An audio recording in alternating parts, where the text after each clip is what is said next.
Okay, and I can start my video now. Hey, Aaron, how are you? Hey, Jason, how are you, man? I can see you clearly. Hey, good. How are you? It's so nice to meet you. It's my honor. Who's that behind you, your son?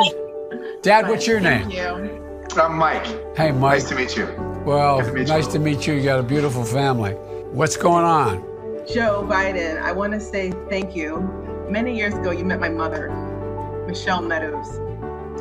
She was an Amtrak conductor. Oh, right. Met her in the, I don't know if you recall who she was.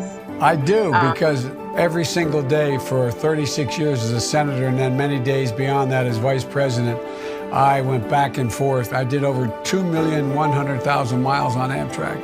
I've always heard about you throughout my years and kind of the person you were and are still today. Well, thank you. So what's up? Tell me about your situation, Ash. I'm a single mom, and my son Jackson is 7, and he is my special needs baby. He was critically ill at birth, I'll just say, and then was diagnosed with autism at about 15 months and has had about half a dozen skull surgeries just due to a skull deformity that he was born with. You know, what you're doing is remarkable. There's so many single moms like you and single dads out there that are just really badly need the help and deserve the help.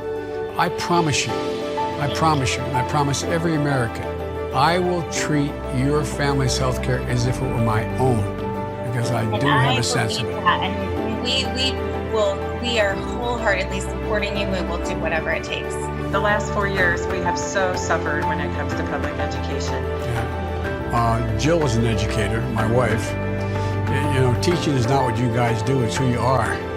So look, number one, if I don't immediately replace Betsy DeVos with someone who's taught in a classroom, I will be sleeping in the Lincoln bedroom alone.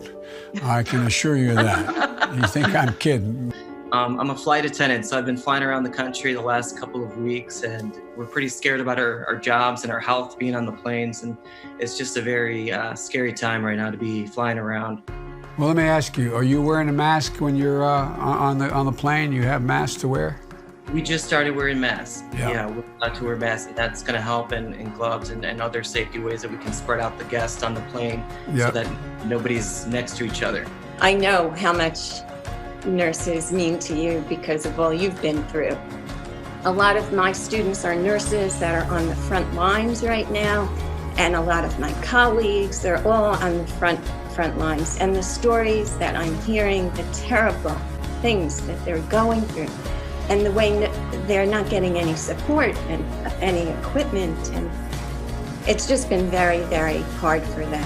You know, my mom used to have an expression. She said, Joey, out of everything terrible, something good will happen if you look hard enough.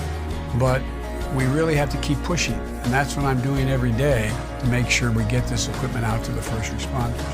Folks, I found that interesting. I hope we can keep doing this. Try to keep these going. If you'd like to join us, go to joebiden.com/ropeline. And I want to hear your stories because it's the best way I can learn as to what's on people's minds. And I want you to stay healthy and safe for your families and with your families. Hope to talk to you again soon. Thank you for taking the time. I appreciate it. Bye-bye.